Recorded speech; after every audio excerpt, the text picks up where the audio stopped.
Hello, everyone, and welcome to 180 Degrees of Impact. My name is Matt Scott, and for my very first interview of 2019, I am overjoyed to be joined by the hashtag Dream Chaser, Cindy Chin. Yay! I just had to make sure to reference that and include that. But Cindy, how are you doing today? I'm okay. I'm so excited to see you, Matt. It's been a while since I saw your face, and it always makes me smile. Yeah, and I think it's great. One thing I love about all these conversations through 180 Degrees of Impact and these interviews is that it's recorded, so we could go back and, if we go a long time without speaking again, we could just watch this back and Oh, yeah. relive it like it was Yeah. yesterday. That's if you like the sound of your own voice, right? Well, that's a whole other story. So I would just skip ahead to all the parts where it's new, Exactly. It's answering like whatever I was wah, wah, wah, wah, wah, wah. Oh man, yeah, no, I think that's a whole other podcast and whole other interview series. But Yeah, that's an April Fool's joke one. oh, uh oh, uh oh. Well, I think we're having too much fun as we get started. People will feel left; they might feel included or left out. So Well, I think there are people that have fun when they're doing what they were, what they're working on. Otherwise, it's like yeah. you enjoy it to some degree, right? I agree. And I always have fun during these. I think it's important to have fun. And so we'll have a good time. But maybe this is a disclaimer that if there's anyone who doesn't want to enjoy a fun, informative, inspiring conversation, that they should tune out right now. And if they do want to enjoy it, then this is the place to be. I would think, just from knowing you, Cindy. But as we get started, Brand new year 2019. what was that? I said brand new year 2019. Yeah, brand new year 2019. We'll get into it. There's a lot to talk about when it comes to 2019 and what you're looking forward to. I'm sure you have your own New Year's resolutions and goals and everything planned out. But I'm curious from you, because we've clearly been having fun for a few minutes, just like laughing. Could you introduce yourself for the 180 Degrees of Impact audience? And also for me, because I know you from the NASA Data Knots initiative, but I've seen you do so many other things. You're one of the 50 most daring entrepreneurs alongside Elon Musk and Jose Andres, who I love, and Reese Witherspoon. So I'm just going down the list of things. And I didn't even mention, co-founder of Women on the Block. So I would love to know from you, how do you introduce yourself? Because I would imagine it's a mouthful to share who you are and just what you're doing in this world. First of all, I always introduce myself. I say, hi, my name is Cindy. It's Cindy Chin. I'm the founder of CLC Advisors. I've been in the space for 10 years, helping startups in technology. I focus on frontier technologies and building ecosystems, as well as working with teams and helping them scale their businesses globally. And so having a decade of that under my belt, one of the newest ventures that we worked on and created last year in 2018 was Women on the Block, which is in the blockchain space to elevate women in a nascent technology area. So, and to get diversity in there and inclusion. So that's basically who I am. I'm here. I'm also a NASA Data Knot. I know you, Matt, from that, and your company, and it's a wild ride. Let me tell you, technology is really where you can do a lot of things. I guess one question I have for you immediately is, when did you realize that technology would be such a big part of your career and of the work that you do? Well, it's always I kind of think about it as being part of my DNA. Same thing with like space, what NASA does and the European Space Agency, et cetera. My father was in semiconductors. He's a physicist, right? He has a PhD. We would talk about astronomy. We would talk about particle physics. We would talk about science. My mother also worked for a telecom company that paid for my college education. So technology has always been from there. And so I grew up in an era where I like to say I'm an analog native. Now you have digital natives. I'm an analog. Right. So I had time to daydream and be bored and not be on a screen all the time. And I saw the rise of it. I remember when mobile phones were still very expensive. I remember paying a lot of money for long distance phone calls while in school that a college student should have been paying at the time. And nowadays we can just hop on our computers and here we are having a conversation on the internet for free, with the exception of paying for that Wi-Fi bill, right, or whatever data bill. So, which is very cost effective, right? And, it's very cheap now. So I've been able to see the progression of technology. I've learned a lot of things in business. I have a science degree. It's actually in biology. So, and along the way, I ended up working in business because I realized that it was in business that I had more of a alignment with in terms of what I wanted to learn and what I wanted to focus on and what I wanted to do. And so that's basically it. I don't think nowadays you can't really get around not being in technology in some shape, fashion, or form. Yeah, it's interesting because I think there are, when I'm talking with different people, whether it is through programs like Datanauts, or whether it's through 180 Degrees of Impact, or any of the other ways where I meet people who are making an impact, it's really interesting because you have some people who do the work they do because of a moment of, I'll call it like divine intervention or something that hits where it's like, oh, this is my calling now. Like, for instance, I've talked to people who, there was one woman I met who she came to the U.S. because of civil war and she was diagnosed with breast cancer. And then she now has a foundation that does that work, helping people who are, helping people primarily who have experienced breast cancer, bring together the community and being something really inspiring. And then you have other people who kind of have worked all of their lives toward a single sort of passion, often people who work with technology, and then you see them using that technology skill for something greater. So when people ask you, like, other than just giving the backstory of, you mentioned your family and how tech is part of your DNA, but I'm wondering, is there anything that really drives your motivation when it comes to the work that you do, or motivates you when it comes to the work that you do? Well, it's there are a lot of business books that are written out there about motivation and drive. I think the one that is the most popular and I highly recommend people to read is called Mindset from Carol Dweck. And that book talks about fixed and learning mindsets. And, children typically have more of a fixed mindset. If they see something that's no longer there, a very young toddler, and you play the simple game of peekaboo, they usually get very upset because they believe that you clover their eyes and the people disappear, right? So that's a fixed mindset thinking. Yeah. Then as you get older, the curiosity kicks in, right? And learning. And I think in a technological world today, learning is a very important priority. It's always, when you go to the big meetings on the macro level, especially when governments are involved, learning is always number one or number two in the top 5 of game changers, right? So for me, I'm just motivated. I have that curiosity motivated by learning.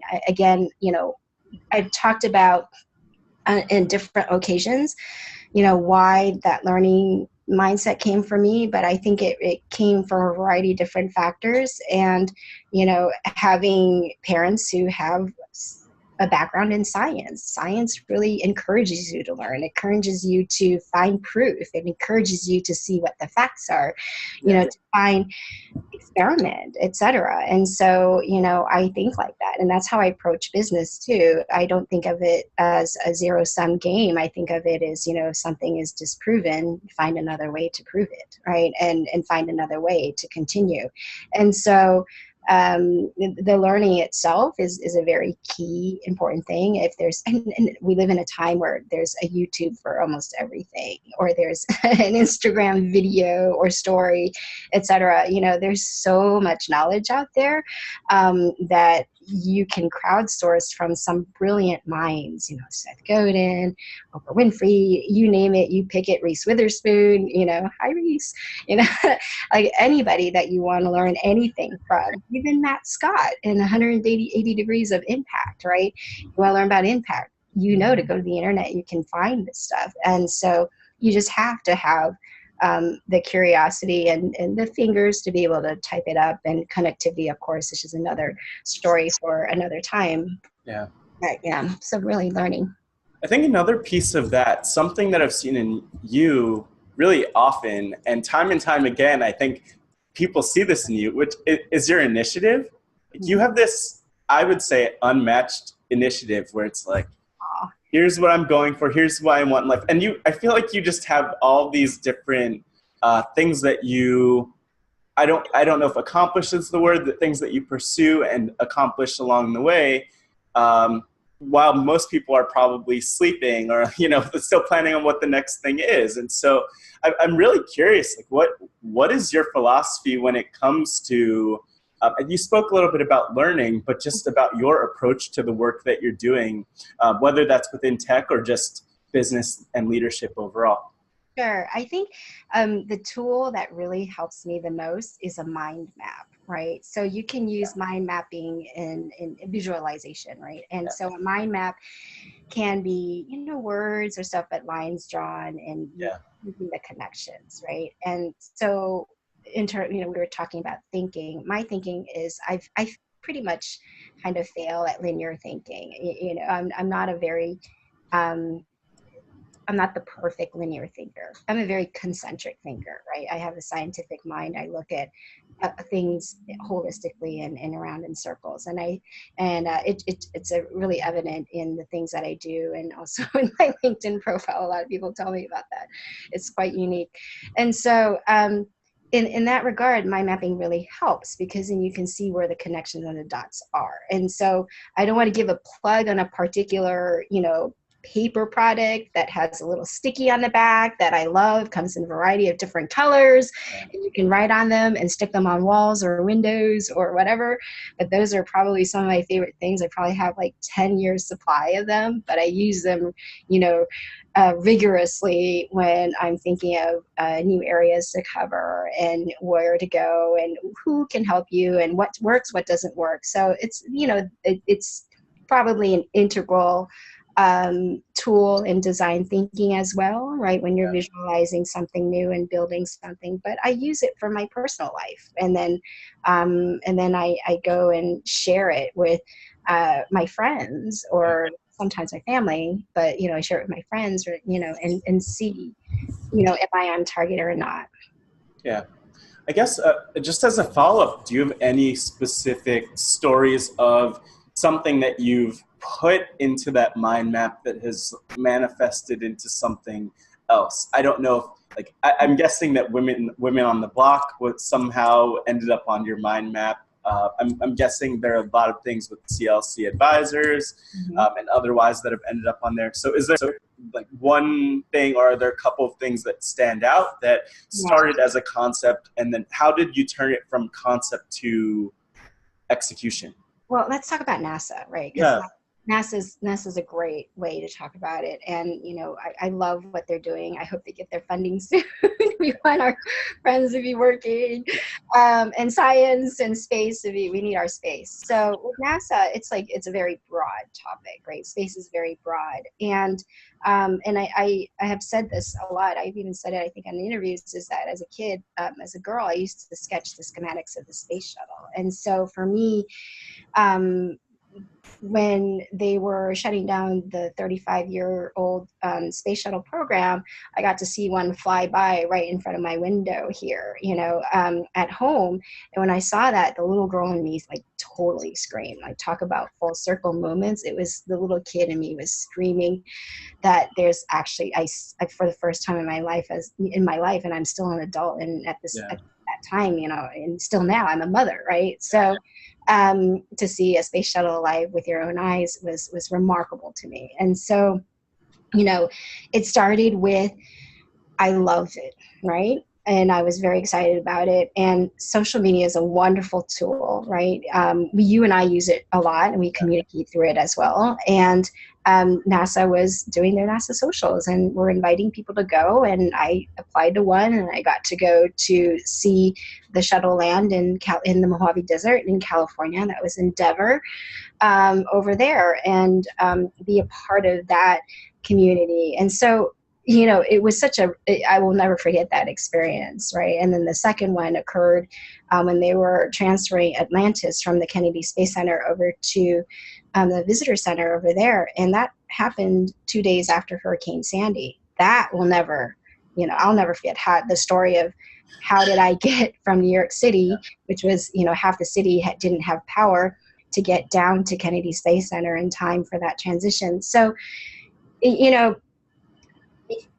you talked about, the word dream chaser, right? And so another tagline that I've used before is a boomerang catcher, right?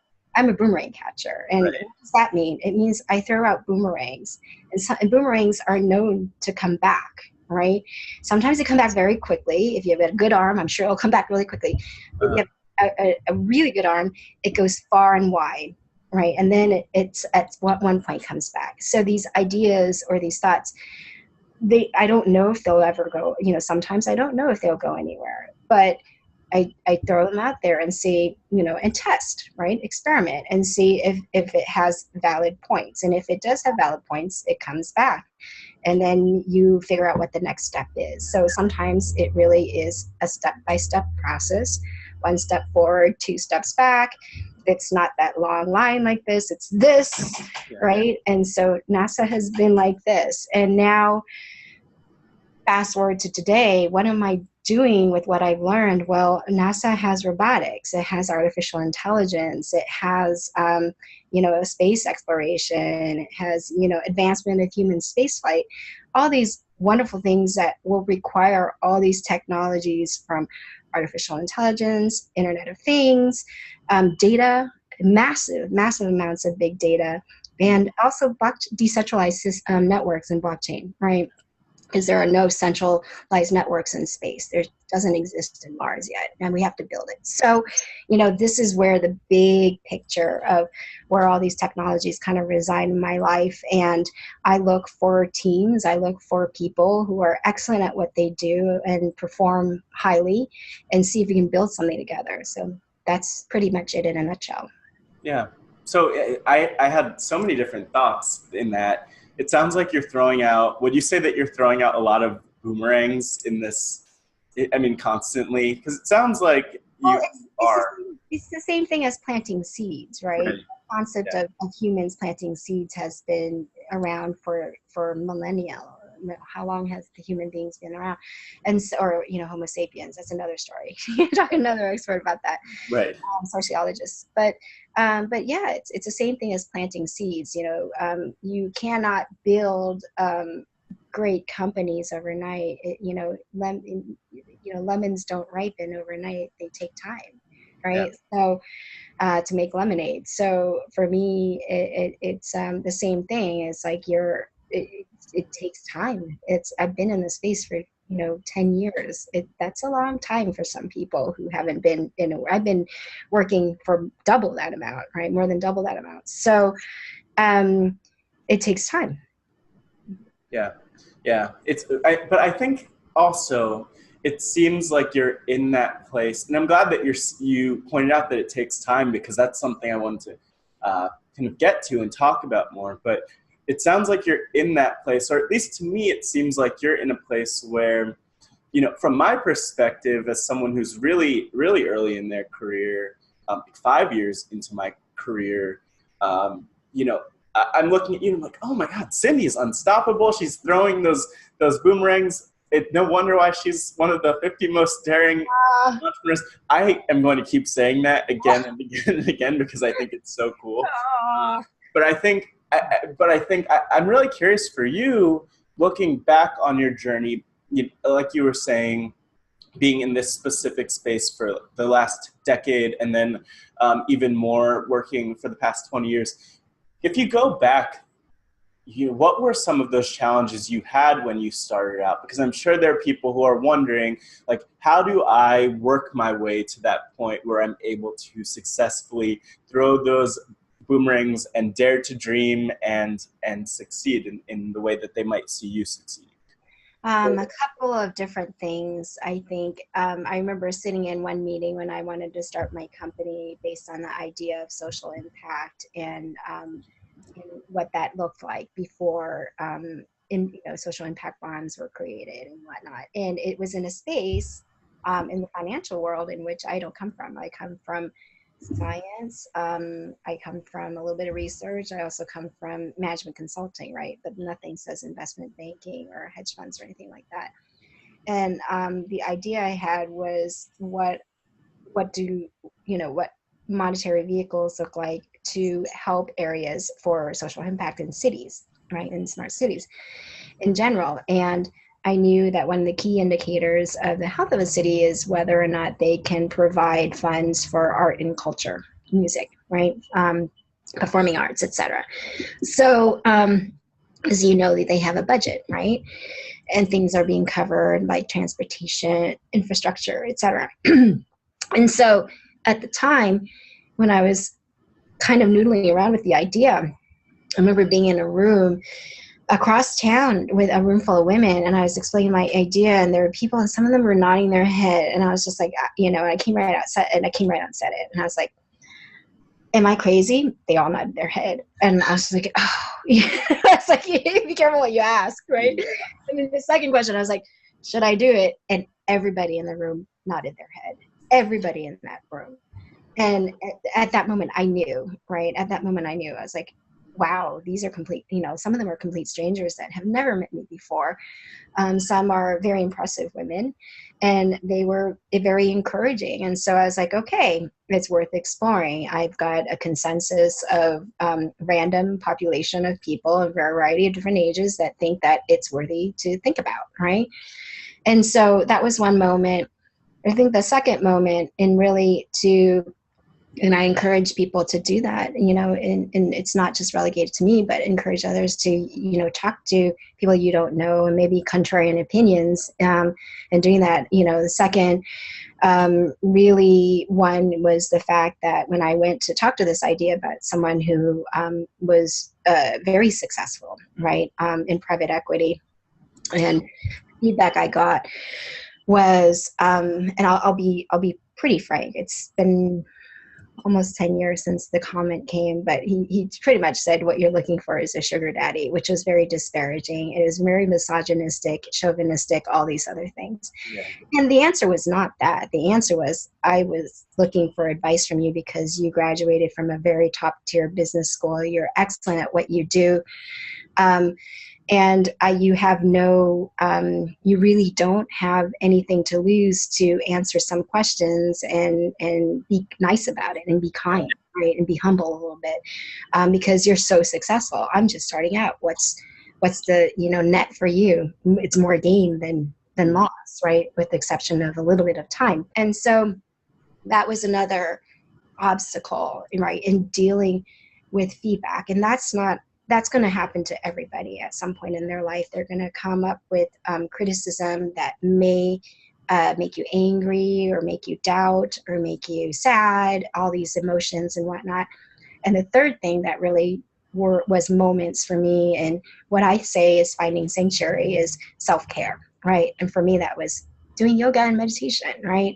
And really getting in touch with like what those internal indicators are. And that's very key because it goes down to your instincts, right? And what the thing about time, right? And the thing about being the time, why it's important and why it's important to give yourself and be kind to yourself and give yourself the patience for the time for it, is because you're honing in your laser sharp instinct, right? Laser sharp instrument of instinct. That instinct is going to drive a lot of your decision making. Some of it may be biased. Oftentimes it is. We're human beings after all. But that instinct is really, if you talk to a lot of people who are very, very successful and whatnot, Oprah Winfrey will say, it's my instinct. I trust my instinct, right? She has said that very publicly before in interviews too. Yeah. It's, you know, it's the instinct that that you're really curating and you're really building, you know, in that time. Yeah. One thing that's so interesting, and thank you for sharing, I think one thing that's interesting to me about looking at your journey and even how you've navigated a lot of these different the stages of your career and the work that you're doing and maybe even your life is that I feel like there are a lot of conversations, there's a lot of collaboration, there's a lot of outreach and connecting with other people, and that's something that I saw. That's something that I saw through your stories where you're connecting with others and you're not afraid to ask for feedback. And I was actually just sitting around in a coffee shop the other day and I overheard a conversation, like one side of the conversation because it was on a phone, but someone was saying, you know, constructive feedback isn't really useful. It causes a lot of drama between people and people don't take it well. And like, that's something I actually heard from someone. And yeah, I think that's exactly what we need. We need to seek more feedback. And I find that it sounds like you do a lot of that, but also you are part of these different communities where you could have conversations and, you know, throw your idea, bounce your idea off of someone else for their feedback. And so that's just an observation I had, or one of the observations I had, I guess. I'm going to take that as a compliment because I'm actually very much of an introvert. Yeah, you're definitely a collaborative person. I mean, well, but you're definitely an introvert too. Right. I mean, like, you know, I thrive. I love working in teams. I really do. I really thrive in that environment. And there are two places on this planet where I really felt really accepted in terms, you know, when I threw out ideas out there. And one was on that landing field on Edwards Air Force Base with the head of shuttle missions when they get back down on Earth, and she was retiring. And when I told her what I was doing, what I wanted to do, she got it without any question. She's like, "You're such a," and her feedback was, "You're such a big picture thinker. I'm sure there's a lot of people that have a very difficult time trying to understand what you want to do." And she was right. And you know, I'll never forget that moment because it was one of, you know, those moments that you kind of be like, oh my gosh, I'm not crazy. You know, it's like, I feel right where I'm supposed to be. Yeah. And the second one has always been, you know, around scientists, right? And at CERN, it's like, and it's an idea of, it's one big, massive research center. It's an idea it's a place where ideas are constantly being thrown around, and, you know, theories, hypotheses, people are looking for proof and whatever, and they're just so collaborative. You know, they want to help you, and you explain to them, they want to have that search for knowledge. And so, you know, that makes it easy, I think. Well, not always. It's not always easy. In business, it's cutthroat. In business, it's not that easy. In science, it's a little easier. It can be cutthroat too, right? For a variety of different, you know, biases and reasons that are often in the news. But with that regard, it's for me, I think that finding that place where you feel comfortable enough and accepted enough to share ideas and have more than one mind help you think it through, that's called processing power, right? And when you have processing power, you can have implementation, hopefully, with the right strategy and all that stuff. So that's what it is. Yeah, it's interesting stuff too, because I think another observation I just had through what you're saying, I'm having all these observations that are and also I think it's in part just based off of, you know, having met you a couple of years ago and now, you know, all the interactions we've had. I think one thing that you're really incredible at, so this is a compliment, I hope you take it as a compliment, is that I think this big by the time we're done. I know, I'm not planning. I'm just thinking it's on my mind. I might as well say it. I think one thing that you're really great at is seeing people or making sure that they feel seen also. And I know I've felt like that with you or around you, because you have that way of doing that. And I've been thinking about this idea of how important it is for people to be seen. Yeah. Because I'm just fascinated when something that I say or something I see someone else to say to another person has a deep, deep impact. And you don't necessarily remember that people are deeply impacted by being seen, because we live in these different fast-paced environments and work in fast-paced environments where I think it's really easy to overlook the human sometimes. And so I think you're really great at that. And I just to segue that into some of the things that you've been involved with, we talked about NASA Datanauts, and I think you've been obviously a really active, vital part of that community, I would say, from what I've witnessed. Mm-hmm. And then also, of course, there's the Women on the Block community, where you're literally creating this community where where all these women, I should say, could feel seen and be seen. So I'm really curious, like, why, do you know what the impetus is for helping foster these communities where people are not only being seen, but also able to connect over technology? I think part of it is a little bit, just my upbringing in childhood, or how my parents and their values that they instilled in me. Part of it is cultural heritage, a little bit in that. Another part, it's like a recipe or a cake, if you want to call it. Another part is what I've learned. I've had a number of decades of knowing myself. To me, it can be a little boring after a while. So, right? And I was just like, okay, and if someone else finds it interesting, then great, thank you. I appreciate it. Yeah, thanks, Matt.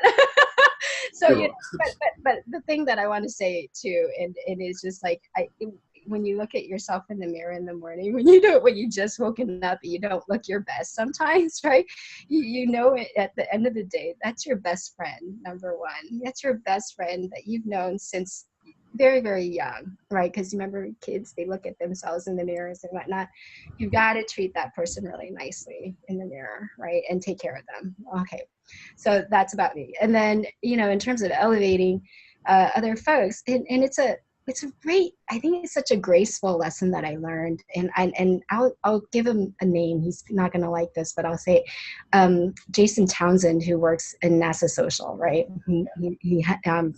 He runs the mothership over there he runs he's one of the folks that does the NASA social media accounts, right? The mothership, as we call it. Jason gave me some, they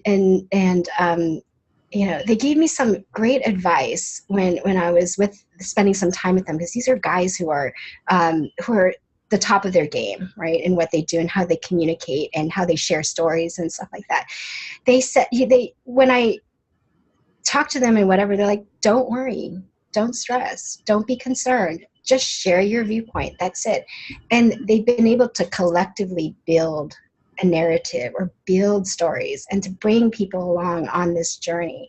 Yeah. And I decided a long time ago, okay, I have access to some of the most incredible rooms on a given time sometimes, right?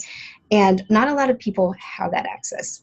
Not a lot of people have broadband, right? So how can I make it interesting enough that they're going to be in the room with me?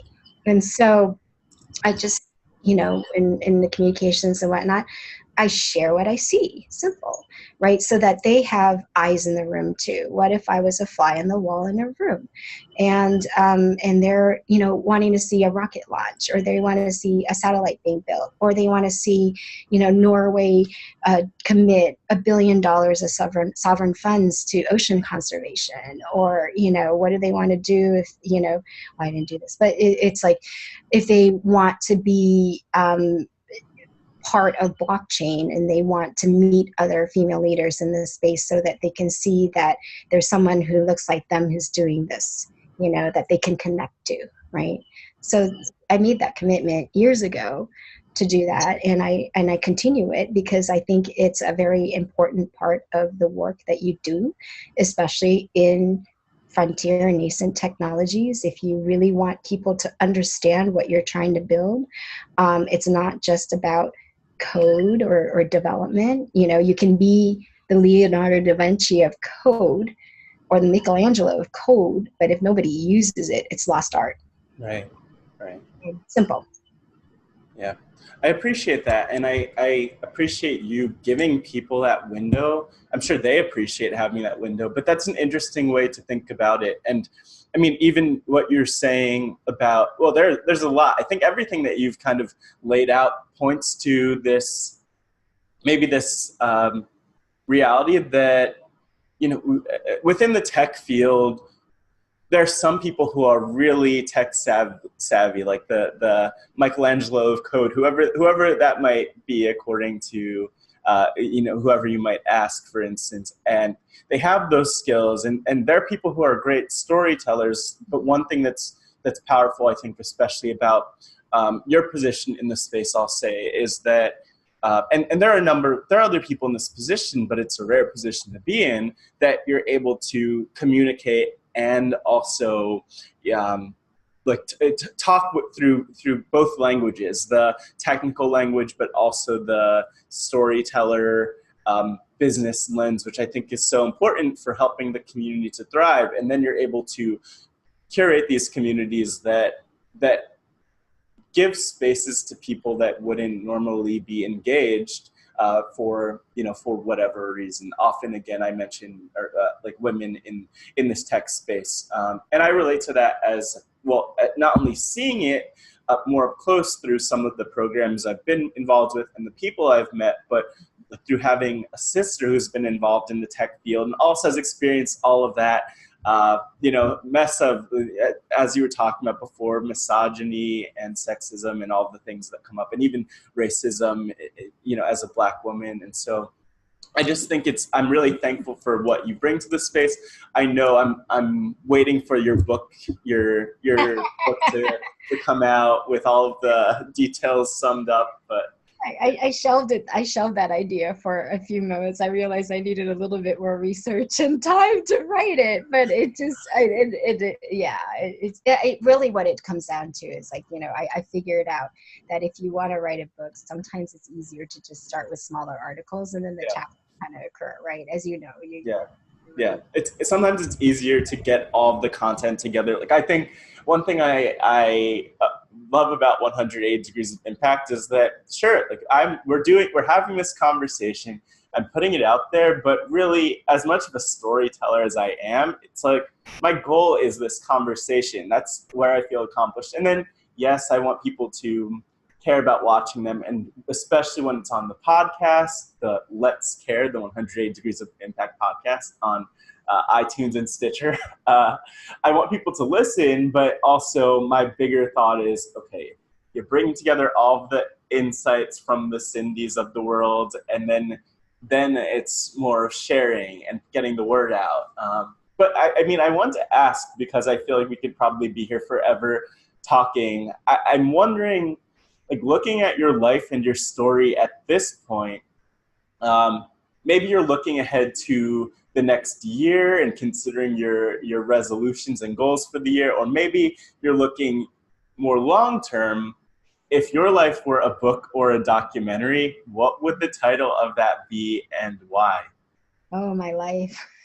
It's I think the title is probably and I was talking about being nice about it, but I find it kind of a little humorous and ironic, humorous, and at the same time, ironic, humorous, and at the same time, cynical, right? But it's like, if I were to say that, the title of my book, and I have written like a keynote about it and had decks and whatnot and put a different spin on it, but the title of it is "Failure is Not an Option," right? I think it's a very famous tagline in space. I think it's at Johnson Space Center. I think it's over down there, actually, where that sign is.